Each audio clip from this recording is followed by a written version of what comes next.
The haunted mirror. Claire had always been fascinated by antiques, the allure of old objects with mysterious histories drawing her in like a moth to a flame.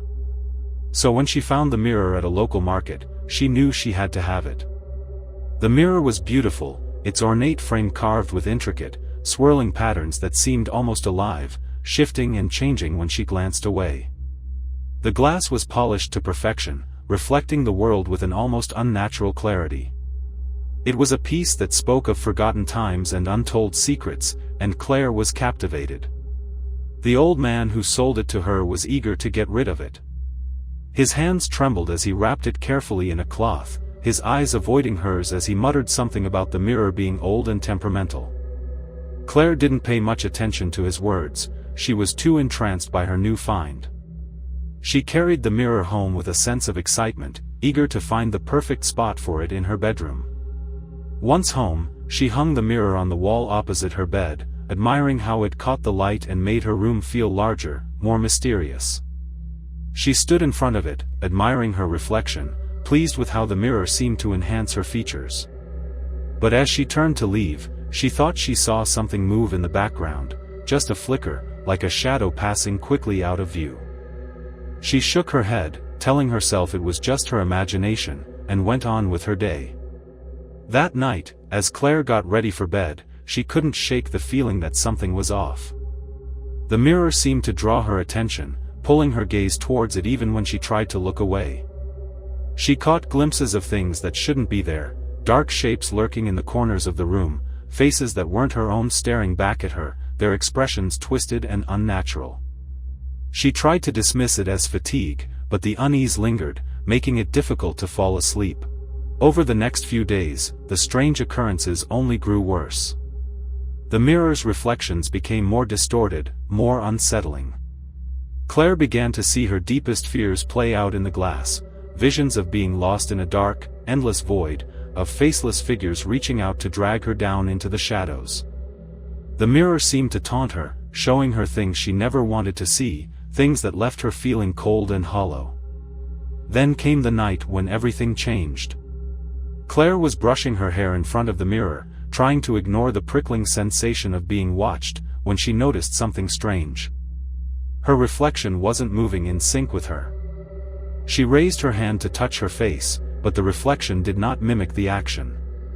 Instead, it stood there, still as a statue, staring back at her with a smile that sent chills down her spine. The smile was wrong, too wide, too knowing. It was a smile that didn't belong on her face. And then the reflection began to move on its own, slowly, deliberately, raising its hand to press against the glass. Claire's heart pounded in her chest as the room grew cold, the temperature dropping so rapidly that her breath misted in the air. The mirror started to glow with an eerie, sickly light, casting long, unnatural shadows across the room. A whisper filled the air, soft at first but growing louder, more insistent. It was coming from the mirror, from the twisted reflection that now seemed more real than she did.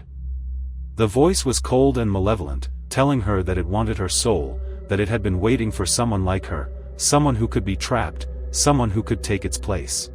Claire tried to tear her gaze away, but she couldn't. The mirror held her, its pull irresistible. She felt herself being drawn closer, her body moving against her will. The reflection's hand pushed against the glass, and to her horror, it began to break through, the surface of the mirror rippling like water. The hand reached out, its fingers cold and solid as they wrapped around her wrist, pulling her towards the glass. She struggled, but the force was too strong. With a final, desperate scream, Claire was yanked into the mirror, her body passing through the glass as if it were a doorway. On the other side, she found herself in a twisted, nightmarish version of her bedroom. The walls were dark and warped, the air thick with a suffocating sense of dread. Everything was wrong, distorted, as if she were seeing the world through a funhouse mirror. And there, standing on the other side of the glass, was her reflection, only it wasn't her anymore. It was the ghost, the malevolent spirit that had been trapped in the mirror for centuries, now free to walk in the real world, wearing her face. It turned and smiled at her one last time, a grin full of malice and triumph, before it stepped out of the room, leaving Claire trapped inside the mirror, pounding on the glass with no one to hear her screams. The next morning, Claire's family noticed a change in her. She was quieter, her movements a little too precise, her smile a little too wide. They dismissed it as fatigue or stress, never suspecting that the girl they saw was not their daughter, but a spirit that had taken her place. The haunted mirror remained in her room, its glass now dark and lifeless, waiting for the next unsuspecting soul to look into its depths and fall victim to the curse within. The Silent Ones. In the heart of a modern, bustling city, a new apartment building stands tall, boasting sleek designs and state-of-the-art amenities. But there's one thing that sets it apart from the rest, a strange, unsettling silence that falls over the building every night at precisely 11:57 p.m. The residents have noticed it, but no one talks about it openly, as if acknowledging it would give it power. Those who have lived there the longest simply refer to them as the Silent Ones. Addison is a young professional who's just moved into the building.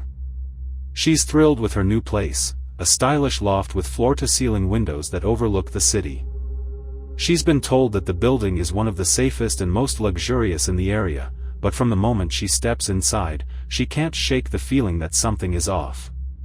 It's the little things, the way the elevator doors seem to close a fraction of a second too slowly, the way the lights flicker ever so slightly at night, and most unsettling of all, the silence that descends every night at exactly 11:57 p.m. On her first night, Addison stays up late unpacking. She's a night owl, used to the sounds of the city, honking cars, distant chatter, the hum of life that never truly sleeps. But tonight, as she's organizing her bookshelves, she realizes that the usual noise has faded away, replaced by an unnatural stillness. The clock on her wall ticks loudly in the silence, the numbers glaring back at her, 11:57 p.m. She brushes it off, thinking it's just her imagination, but as the days go by, the silence becomes impossible to ignore. She starts to notice other things, too.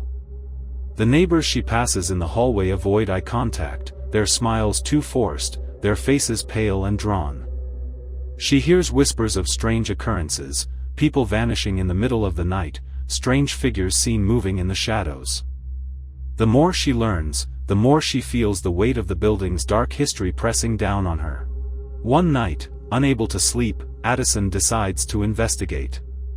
She's heard rumors of strange events happening on the upper floors, the ones that are always dark, with windows that never light up. Curiosity and a growing sense of dread drive her to take the elevator up to the top floor, the floor that doesn't even have a button for it. The elevator ride is slow, the lights flickering more intensely as she ascends. When the doors open, she's met with an overwhelming sense of wrongness. The hallway is shrouded in darkness, the only light coming from the dim emergency exit signs. The silence here is deafening, a void that presses against her eardrums and makes her heart race.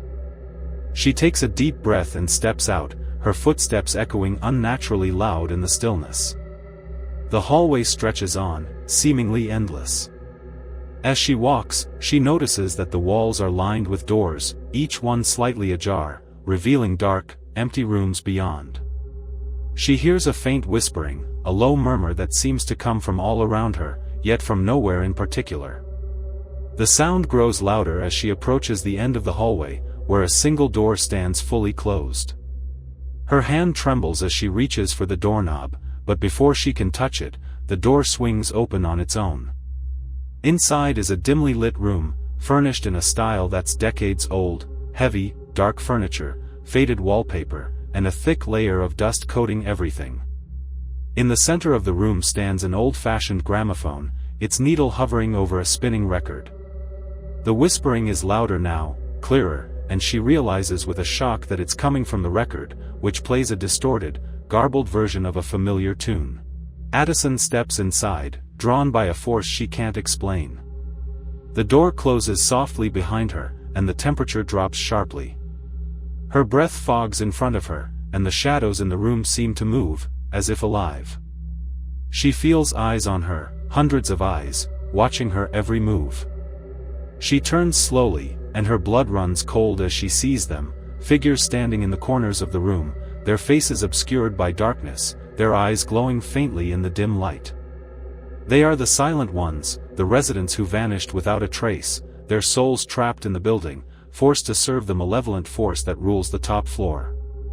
Their mouths move soundlessly, repeating the same phrase over and over, a chant that Addison can now understand: "Join us, join us, join us."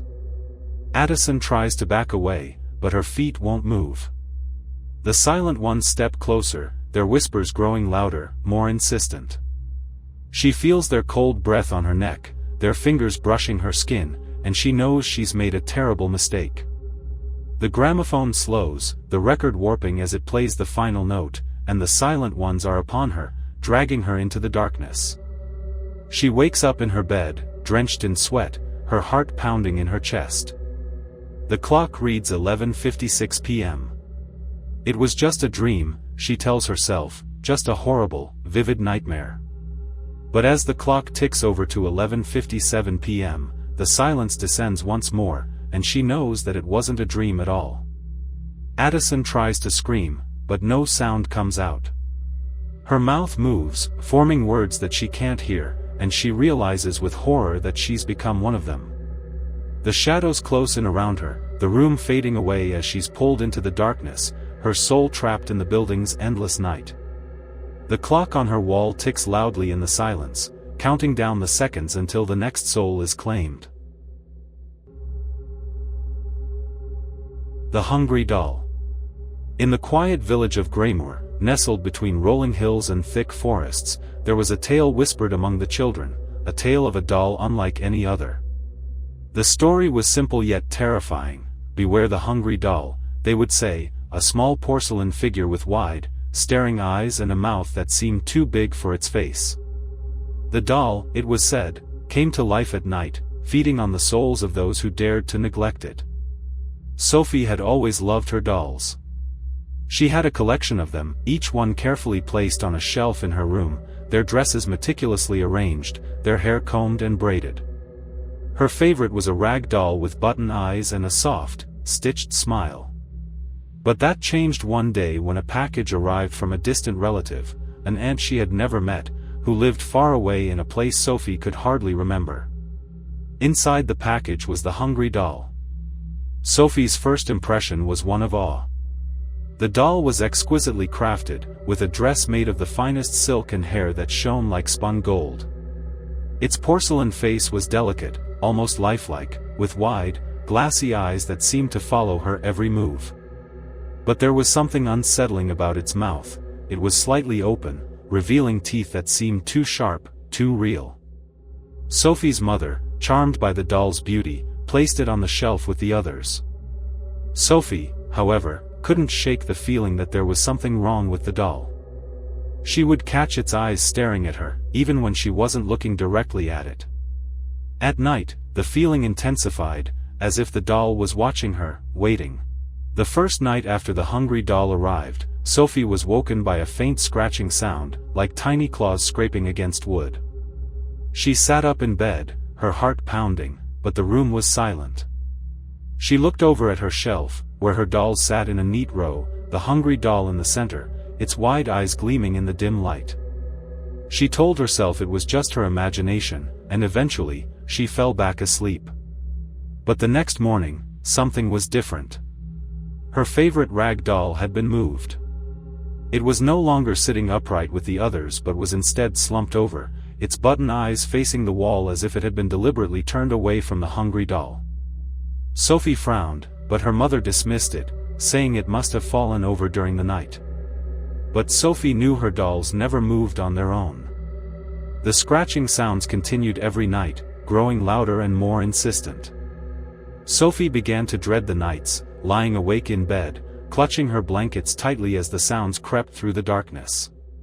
She started to notice other changes too. Her dolls were often found in different positions, their faces turned away from the hungry doll, as if they were trying to escape its gaze. Sophie tried to ignore it, but the fear gnawed at her.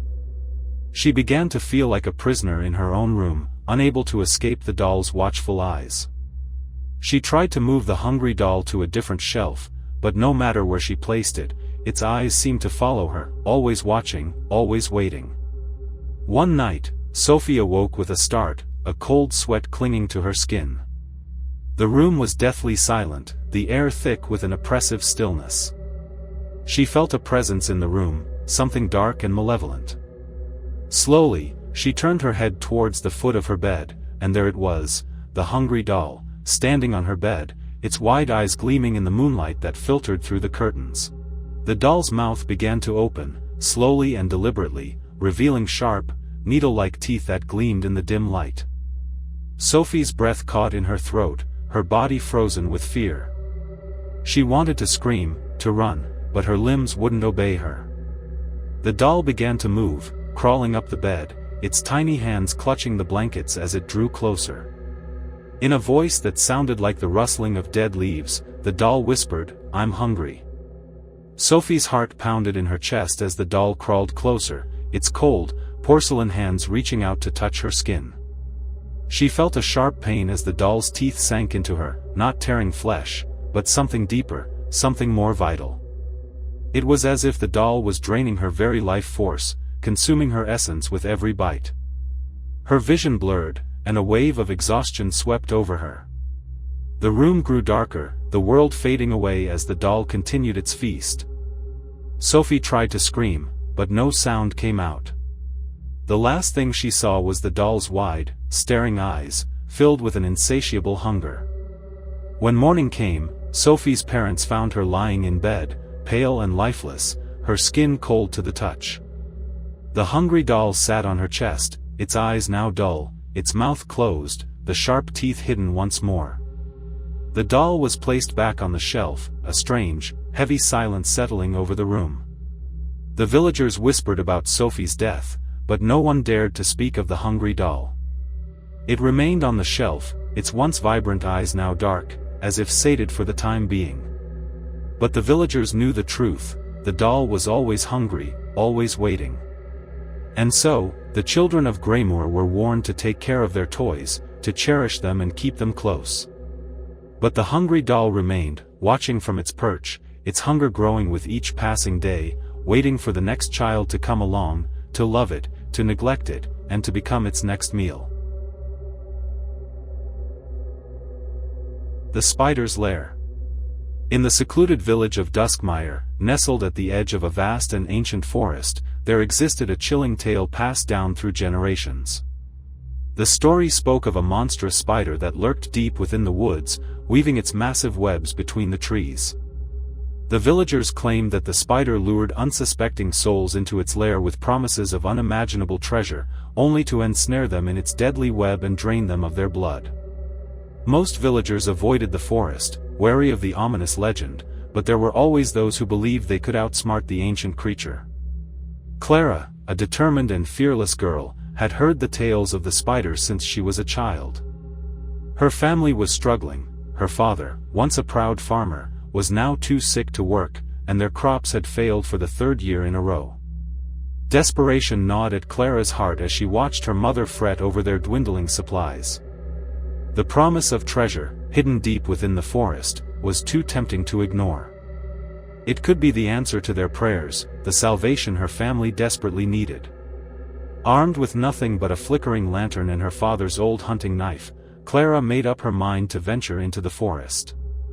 She was determined to find the spider's lair, retrieve the treasure, and return before dawn. As she entered the woods, the air grew colder, and the trees seemed to close in around her, their gnarled branches twisting like the fingers of some ancient, malevolent entity. The deeper Clara ventured, the darker the forest became.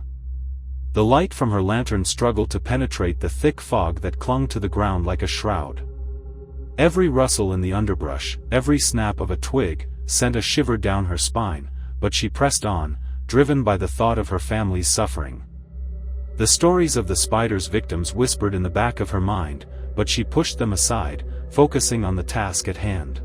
After what felt like hours of walking, Clara finally stumbled upon a clearing. The moonlight filtered through the canopy above, casting an eerie glow on the scene before her. There, between two towering trees, was the spider's web, a massive, intricate structure that glistened like silver in the moonlight. The web was as wide as a house, its threads thick and sticky, stretching from one tree to the other. At the center of the web lay a pile of bones and tattered clothes, the grim remnants of the spider's previous victims. Clara's breath caught in her throat as she approached the web, her lantern casting long, dancing shadows across the clearing. Her heart pounded in her chest, but she steeled herself, determined to find the treasure that the stories had promised. Just as she took another step forward, the ground beneath her feet suddenly gave way. Clara screamed as she plummeted into a hidden pit, her lantern slipping from her grasp and shattering on the ground below. She landed with a thud, the wind knocked out of her as she found herself tangled in the sticky, suffocating web. The more she struggled, the tighter the web became, wrapping around her limbs and chest like a constricting snake. Panic surged through her as she realized the truth: there was no treasure, only a trap set by the monstrous spider to lure its prey. From the shadows, the spider emerged, its massive, hairy legs clicking against the ground as it approached. Its body was the size of a horse, covered in thick, black bristles, and its eyes, 8 gleaming orbs, reflected the dim light of the moon. The spider's fangs, sharp and glistening with venom, protruded from its grotesque mouth as it slowly descended upon Clara, hunger burning in its eyes. Clara's mind raced as the spider loomed over her, its fangs inches from her face. In a last, desperate effort, she reached for her father's knife, her fingers fumbling to free it from the sheath at her waist. With a fierce cry, she plunged the blade into the spider's soft underbelly. The creature let out a deafening screech, its legs flailing as it recoiled in pain. Greenish blood oozed from the wound, dripping onto the web below. The spider retreated into the shadows, its screeches echoing through the forest as it disappeared from sight. For a moment, Clara thought she had won, that she had driven the creature away. But as she lay there, tangled in the web, she realized the horrible truth: she was too weak to free herself, and the spider was merely waiting for its prey to succumb to exhaustion. The forest fell silent once more, the only sound the faint rustling of the web as it tightened around her. Clara's strength ebbed away with each passing minute, her vision growing dim as the cold night air settled over the clearing. The stories had been true: there was no treasure, only a deadly snare that had claimed countless lives before hers. As the first light of dawn began to creep over the horizon, Clara's breath grew shallow. She knew she wouldn't last much longer. The last thing she saw before darkness claimed her was the glimmer of the spider's eyes, watching her from the shadows, waiting patiently for her to succumb. The forest would soon claim another victim, and the web would be ready for the next unfortunate soul drawn by the promise of riches. And so, the legend of the spider's lair continued, a tale of greed and doom whispered by the villagers to warn others from venturing into the cursed woods. The Silent Witness. In a bustling metropolis, there is a luxury apartment building known for its high-profile residents and state-of-the-art security. The last place anyone would expect a murder to happen. But when one of the city's wealthiest businessmen is found dead in his penthouse, the police are baffled. The security footage shows no sign of an intruder, and the doors and windows were all locked from the inside. The case quickly becomes a media sensation, but no one can figure out how the killer got in, or out. Megan, a rookie detective with a reputation for solving impossible cases, is assigned to the investigation. As she delves into the details, she becomes convinced that there's more to the case than meets the eye. The penthouse is full of secrets, and Megan is determined to uncover them, no matter where they lead. The investigation starts off routine, with Megan interviewing the staff, reviewing security footage, and combing through the victim's life for any clues. But the more she digs, the stranger the case becomes. The security footage shows nothing unusual, except for one odd detail: every night, at exactly 2:13 a.m., the camera in the victim's living room flickers and goes dark for exactly 13 seconds. When it comes back on, everything appears normal, but there's a subtle change in the room: objects slightly out of place, shadows that don't match the lighting. Megan's curiosity is piqued, and she begins to focus on the penthouse itself. The apartment is luxurious, filled with expensive art and high-tech gadgets, but there's something off about it. The air feels heavy, the room's too quiet, as if the place is holding its breath. As she spends more time in the penthouse, she starts to notice things, faint whispers in the walls, cold spots that move from room to room, and a lingering sense that she's being watched. One night, Megan decides to stay in the penthouse to see if she can catch whatever is causing the disturbances. She sets up cameras and monitoring equipment, determined to find out what happens at 2:13 a.m. As the clock ticks closer to the time, the atmosphere in the penthouse grows tense, the air thick with anticipation.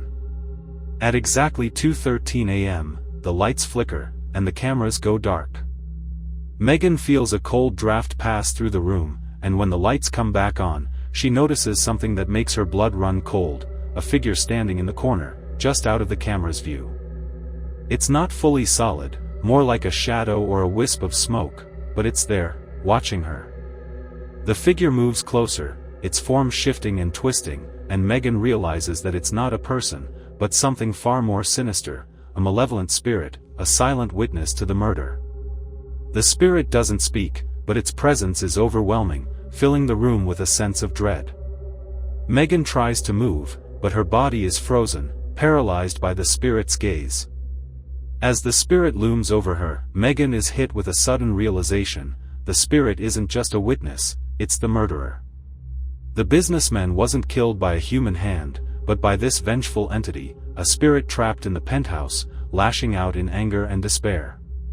The flickering lights, the cold spots, the whispers, they were all signs of the spirit's growing power, its desire to claim another victim. Megan struggles to break free, but the spirit's grip tightens, its cold fingers wrapping around her throat. She feels her life slipping away, her vision darkening, but just before she loses consciousness, the spirit suddenly releases her, vanishing as quickly as it appeared. When Megan wakes up, she's lying on the floor of the penthouse, the camera's still recording.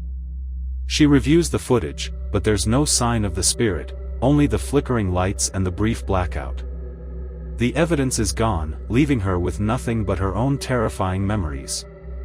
The case is never solved, the businessman's death officially ruled as unexplained. Megan knows the truth, but she also knows no one will believe her. She leaves the force, unable to shake the feeling that the spirit is still watching, waiting for her to return. The penthouse remains empty, a luxury apartment in one of the city's most sought-after buildings, but no one stays there for long. Those who do report strange occurrences, cold drafts, flickering lights, and a constant feeling of being watched. The penthouse is eventually sealed off, left to decay, its dark secret buried within its walls. But some nights, if you're quiet and brave enough to stand outside the building at 2:13 a.m., you might see a light flicker in the penthouse window, and if you listen closely, you might hear the faint sound of whispers carried on the wind, the echoes of a murder that was never solved. The candle in the window. In the quiet, fog-bound village of Ashbourne, where the moors stretched endlessly beneath a perpetually grey sky, there was an old, desolate manor perched at the very edge of the sprawling, barren land. The manor had stood for centuries, its once grand walls now crumbling, its windows darkened by time and neglect, except for one. In a single window on the upper floor, a candle burned every night, its flickering light visible from the village. The villagers spoke of the candle with a mixture of awe and fear, for it was said to be a beacon for lost souls, guiding them to the manor where they could find peace. But those who ventured to the manor often did not return, and the stories that came back were enough to keep most people away. Kevin had always been fascinated by the manor and the mysterious candle. An orphaned boy who had grown up on the outskirts of Ashbourne, Kevin had no family to call his own, and the village had never truly felt like home.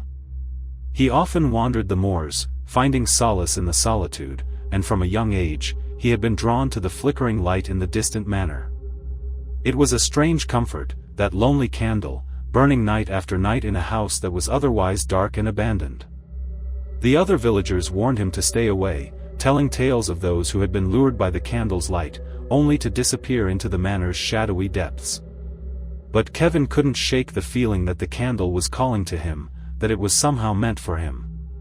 The thought gnawed at him, filling him with an insatiable curiosity. One cold, foggy night, when the village was quiet and the fog lay thick on the ground, Kevin decided he could wait no longer.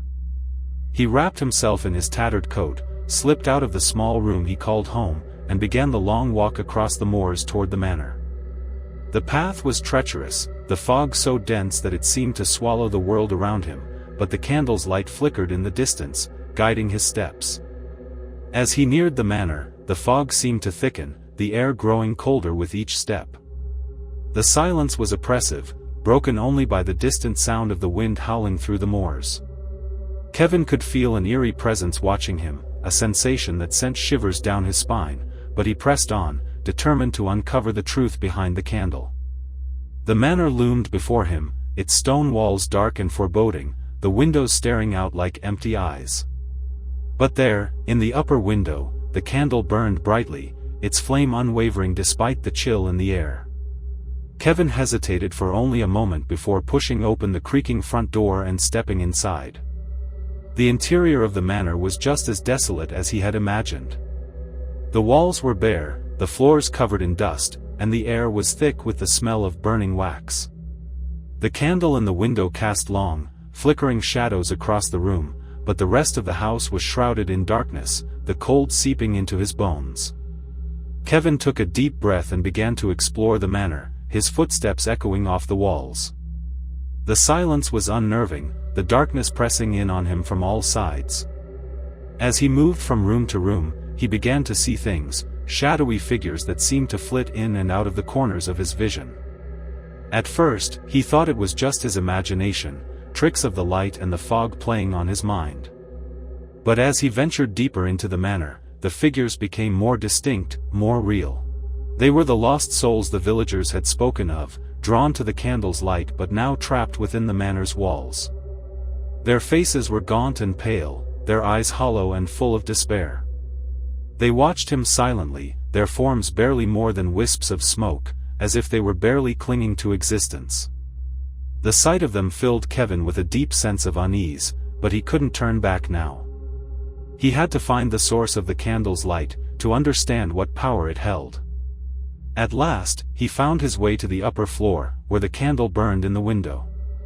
The room was small and sparsely furnished, dominated by a single table on which the candle rested. The flame was unnaturally bright, casting an eerie glow over the room, but as Kevin approached, he felt a wave of dread wash over him. The candle was no beacon of hope, it was a trap. As the realization hit him, the shadows in the room seemed to close in, the lost souls pressing closer, their whispers growing louder. They were not at peace, they were prisoners, bound to the manor by the same light that had drawn them there. The candle's flame was a lure, a false promise that had led them to their doom. And now it had ensnared him as well. Kevin felt a cold hand brush against his cheek, the touch of one of the lost souls, and he recoiled in horror. He had to get out, to escape before it was too late. Desperate, he reached for the candle, intending to snuff out the flame, to break the spell that held the manor in its grip. But as his fingers closed around the base of the candle, he felt a searing pain shoot through his hand. The flame flared up, bright and blinding, and Kevin screamed as the heat coursed through him, burning not his flesh but his very soul. The room seemed to spin, the shadows dancing around him, their whispers rising to a fever pitch. Too late, the voices hissed. Too late. Kevin tried to pull away, to extinguish the flame, but the candle's light had taken hold of him. He could feel it pulling him in, binding him to the manor, to the darkness that dwelled within. The shadows laughed as his vision blurred, the world fading away as the light consumed him. When the last of the wax melted away, the flame flickered and died, plunging the room into darkness. But the candle's work was done. Kevin was gone, his soul bound to the manor, his body lost to the shadows. The next night, as the fog rolled in and the village settled into uneasy sleep, the candle in the window burned once more. Its light flickered in the distance, a beacon for the lost, a false hope for those who wandered the moors in search of something more. And deep within the desolate manor, the shadows whispered of a new keeper for the candle, a boy who had sought the truth and found only darkness, his fate sealed by the light that had once called to him. The villagers of Ashbourne continued to tell the story of the candle in the window, warning their children to stay away from the manor at the edge of the moor. But the candle burned on, night after night, waiting for the next soul to be drawn to its light, to be consumed by the darkness that had claimed so many before. The Vanishing Room.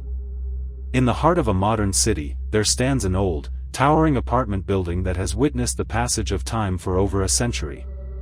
The residents have come and gone, but there's one thing they all know: never stay in room 714. Stories of people disappearing, never to be seen again, circulate like urban legends, passed down from tenant to tenant. The room's reputation is so sinister that it's been sealed off for years, the key lost, and the door bolted shut. But when Nathan, a young journalist eager for a breakthrough story, moves into the building, he becomes obsessed with uncovering the truth behind the legends. He's heard the whispers from his neighbors, seen the way their faces pale at the mere mention of room 714, and he's determined to find out what really happened there. Nathan's curiosity turns into an obsession. He spends hours in the building's dusty archives, reading old news articles and police reports about the room. The more he learns, the more bizarre the stories become: a couple who moved in and vanished without a trace, a reclusive artist who was never seen again after locking himself inside, and a series of unexplained disappearances stretching back decades. One night, as Nathan is poring over his notes in the building's basement, he discovers a hidden compartment in the wall. Inside, he finds an old, rusty key labeled 714. His heart races as he realizes what he's found. Despite the warnings, he decides to unlock the door and see for himself what lies beyond.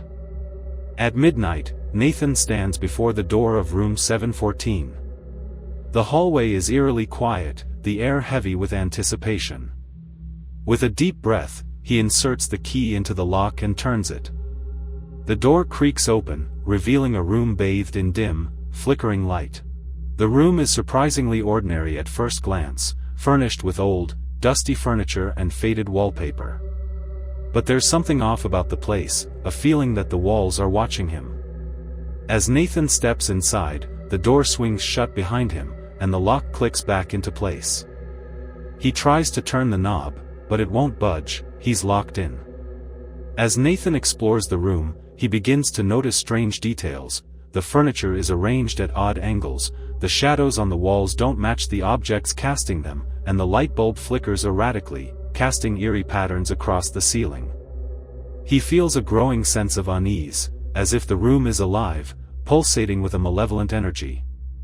Nathan's gaze falls on a large, ornate mirror hanging on the wall. The glass is cloudy, the reflection distorted. He approaches it cautiously, his reflection growing clearer as he gets closer. But instead of seeing himself, he sees a figure standing behind him, a shadowy silhouette with no discernible features. He spins around, but there's no one there. When he turns back to the mirror, the figure is gone. He tries to calm his racing heart, convincing himself it's just his imagination playing tricks on him. But the room's atmosphere grows thicker, the air heavy with a sense of dread. Suddenly, the walls begin to close in, the room shrinking around him. The mirror starts to glow with an unnatural light, and the reflection of the room warps and twists. Nathan watches in horror as his reflection steps out of the mirror, a perfect copy of him but with hollow, empty eyes. The doppelganger grins menacingly and steps toward him. Nathan backs away, his heart pounding in his chest, but there's nowhere to go. The walls have closed in, trapping him between the mirror and his sinister reflection. Nathan's reflection reaches out, grabbing him by the throat and dragging him toward the mirror. He struggles, but the doppelganger is impossibly strong, its grip cold and unyielding. As Nathan is pulled closer to the mirror, he sees his reflection begin to merge with the glass, his body becoming translucent, fading into the mirror's surface. The last thing Nathan sees is his own terrified face, now trapped behind the glass, as the doppelganger steps fully into the real world. The room returns to its original size, the door unlocking with a soft click. The doppelganger grins one last time before turning and leaving the room, locking the door behind him. The next morning, the building's residents notice a new tenant in Nathan's apartment. He looks like Nathan, talks like Nathan, but there's something unsettling about him. His eyes are cold, devoid of the warmth they once held. He never mentions room 714, and when asked about it, he just smiles that same eerie grin. Nathan's disappearance becomes another unsolved mystery, the latest in a long line of strange events connected to room 714. The building's residents return to their routines, whispering rumors and speculations, but no one dares to investigate further. And in the now-locked room 714, the mirror stands silent and still, its surface smooth and unbroken, but if you look closely, you might catch a glimpse of a face trapped inside, screaming silently for help, forever lost in the vanishing room. The Forgotten Asylum. In the heart of an overgrown forest lies an abandoned asylum, its crumbling walls hidden beneath layers of ivy and moss. The locals avoid the place, calling it cursed. They say that the screams of the patients who once lived there still echo through the halls, trapped forever in the decaying building. The asylum was closed decades ago after a fire claimed the lives of several patients, but no one knows what really happened on that fateful night. Jake, a documentary filmmaker, is determined to uncover the truth about the asylum. He's heard the stories, but he believes there's more to the tale than just ghostly rumors. He convinces his team to join him on a trip to the asylum, planning to capture footage of the eerie building for a new project. They arrive at dusk, the forest around them dark and silent, as if the trees themselves are holding their breath. As they explore the asylum, Jake's team begins to feel the weight of the place. The air is thick with dust, and the corridors are lined with rusted gurneys and broken wheelchairs. Faded patient records are scattered across the floor, the pages yellowed with age. The deeper they go, the more unsettling the atmosphere becomes.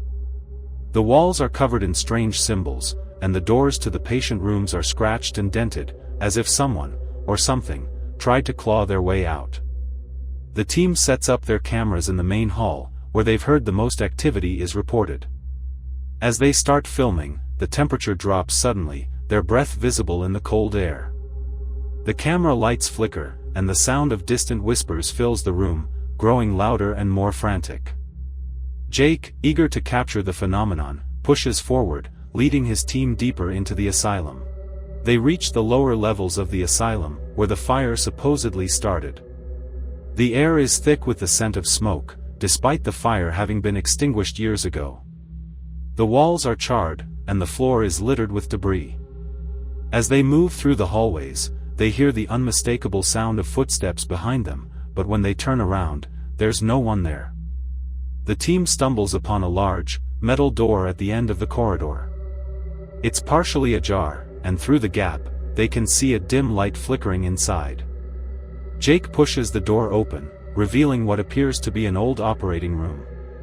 The equipment is rusted and covered in cobwebs, but the operating table is pristine, as if it's been recently used. The light is coming from a single, naked bulb hanging from the ceiling, swaying gently as if moved by an unseen hand. As they step into the room, the door slams shut behind them with a deafening crash. The light bulb flickers violently, and the room is plunged into darkness. The whispers return, louder now, surrounding them from all sides. Jake fumbles for his flashlight, but when he turns it on, the beam reveals something that chills him to the bone, a row of patients standing against the far wall, their eyes hollow and their mouths twisted into silent screams. The patients step forward, their movements jerky and unnatural, as if they're being controlled by invisible strings. The team backs away, but there's nowhere to go, the door is sealed shut, and the patients are closing in. The whispers turn into frantic screams, echoing through the small room, and the light flickers one last time before going out completely. In the darkness, Jake feels cold, bony hands grab him, pulling him towards the operating table. He struggles, but the grip is too strong. The last thing he sees before the light goes out is the glint of surgical instruments on a tray beside the table, and the shadowy figure of a doctor standing over him, preparing for a procedure that was never meant to end. The next morning, the authorities find the asylum in ruins, the walls crumbling and the lower levels flooded. There's no sign of Jake or his team, only their cameras, which are still recording. The footage is later reviewed, but it's distorted, the images flickering between static and darkness. What little can be seen shows Jake and his team entering the asylum, their faces filled with determination, but as they move deeper into the building, their expressions turn to fear. The final moments of the footage are incomprehensible, a blur of shadows, flickering lights, and the faint sound of desperate, panicked breathing before the screen goes black. The authorities write off the incident as another tragic disappearance tied to the asylum's dark history, but the locals know better. They whisper that the asylum claimed the souls of Jake and his team, just as it did the patients who were once confined there. And now, if you listen closely on quiet nights, you can hear their screams joining the chorus of tormented voices that echo through the halls of the forgotten asylum. The Faceless Man. In a bustling city where the streets are always crowded and the nights never truly quiet, there's a chilling rumor that circulates among the locals. They speak of the Faceless Man, a figure who appears in the shadows, his face blank and featureless, like a smooth sheet of clay.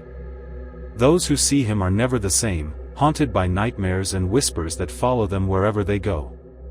The Faceless Man doesn't kill his victims, but he takes something far more valuable, their identity. Allison, a young woman working long hours in a high-stress job, hears the rumors but dismisses them as urban legends. She's too focused on her career to worry about ghost stories. But when she starts seeing strange things on her late-night walks home, she begins to wonder if there's more to the legend than she first thought. It starts with subtle occurrences, a shadow moving just out of sight, a feeling of being watched, a strange figure standing at the corner of her vision that disappears when she turns to look. Allison tries to brush it off, telling herself it's just her imagination playing tricks on her after too many late nights. But the sightings become more frequent, and the figure begins to take on a more defined shape, a tall man in a long coat, his face completely blank. No eyes, no mouth, no features at all. Just a smooth, pale surface where a face should be. Allison's unease grows into fear as the Faceless Man starts appearing closer and closer to her home, standing silently in the shadows, always watching. She confides in her friends, but they laugh it off, telling her it's just stress and lack of sleep. Allison wants to believe them, but the Faceless Man's presence is becoming impossible to ignore. He doesn't speak, doesn't move, just watches her with that blank, empty face. One night, as Allison walks home from work, she feels the Faceless Man's presence more strongly than ever. The streets are unusually quiet, the usual city noise muted as if the world is holding its breath. She quickens her pace, her heart pounding in her chest, but the air feels thick and heavy, making it hard to move. She turns a corner and sees him standing directly in her path, blocking her way. His faceless head tilts slightly, as if he's considering her, and Allison feels a cold wave of terror wash over her. She tries to run, but her feet won't move, as if they're rooted to the spot. The Faceless Man raises a hand, his fingers long and thin, and points directly at her. Allison feels a strange sensation, like something is being pulled from her, drawn out of her very soul. Her vision blurs, and she feels herself fading, her thoughts slipping away as if someone is erasing her from existence. Allison wakes up in her apartment, disoriented and confused. The memories of the Faceless Man are hazy, like a bad dream she can't quite remember. She tries to go about her day, but something feels wrong. People she knows don't seem to recognize her, treating her like a stranger. Her reflection in the mirror looks the same, but there's something off about it, something she can't put her finger on. As the days pass, Allison's sense of self begins to erode. She forgets small things at first, her favorite foods, her daily routines, but it quickly escalates. She forgets her own name, her past, who she is. The people around her seem to forget her too, as if she's fading from their memories. It's as if she's becoming a ghost in her own life, a stranger to herself. One night, as she's walking down the same street where she first encountered the Faceless Man, she sees him again. This time, he's not watching her, he's walking away, disappearing into the shadows. Allison feels a strange sense of resignation as she realizes that he didn't just steal her identity, he replaced it. She's becoming like him, a faceless, featureless figure with no past, no future, just an empty existence. Allison's transformation is complete. She no longer remembers who she was, and when she looks in the mirror, she sees nothing but a blank, featureless face staring back at her. She's become the faceless man, doomed to wander the streets, searching for the next person to take her place. The city moves on, unaware that the faceless man has claimed another victim. The legend continues to circulate, a ghost story told in hushed tones, but no one knows that the real horror isn't the faceless man himself, it's the fate of those he leaves behind, forgotten by the world, erased from existence, their souls lost in the darkness forever. The Whispering Walls. On the outskirts of the small town of Grayshire stood a grand, dilapidated mansion. Its once proud facade was now draped in ivy and shadow, with broken windows that stared out like empty eyes. The townsfolk avoided the mansion, speaking of it only in hushed tones, for it was said that the walls within whispered secrets, secrets that had driven the previous owners to madness before they vanished without a trace. The mansion had been empty for years, its grand halls and parlors left to rot and decay. But the legend of the Whispering Walls persisted, a story passed down through generations, warning curious souls to stay away. Amelia was not one to heed such warnings. A girl of 15 with a love for mysteries and a thirst for adventure, she had spent much of her young life exploring the forgotten corners of the town, abandoned buildings, overgrown gardens, and the like. The mansion, with its grim reputation and eerie silence, was a challenge she could not resist. One stormy afternoon, when the sky was thick with dark clouds and the wind howled through the trees, Amelia set out to explore the mansion. The front gate, rusty and creaking, gave way with a push, and she walked up the overgrown path to the front door. The door was massive, made of dark wood, its surface scarred by time. It creaked loudly as she pushed it open, revealing a dark, dusty interior. The mansion was even more decayed than she had imagined. The grand foyer, once a place of elegance, was covered in a thick layer of dust. The air was cold, carrying the faint scent of mildew and decay. Amelia's footsteps echoed as she walked through the empty halls, her eyes scanning the faded wallpaper, the broken furniture, and the cobwebs that hung from the ceiling like ghostly curtains. As she moved deeper into the mansion, she began to hear it, the faintest of sounds, like distant whispers just beyond the edge of her hearing. She paused, straining to listen, but the whispers faded into silence. Shaking her head, she continued on, dismissing the sound as nothing more than the wind playing tricks on her mind. But the further she went, the louder the whispers became. They seemed to follow her, growing more distinct, though she still couldn't make out the words. It was as if the walls themselves were speaking, murmuring secrets just beyond her understanding. A shiver ran down her spine, but curiosity drove her forward. The whispers led her to a room at the very heart of the mansion, a room she had never heard mentioned in any of the stories. The door was ajar, and as she pushed it open, she was met with a blast of cold air that sent a chill through her bones.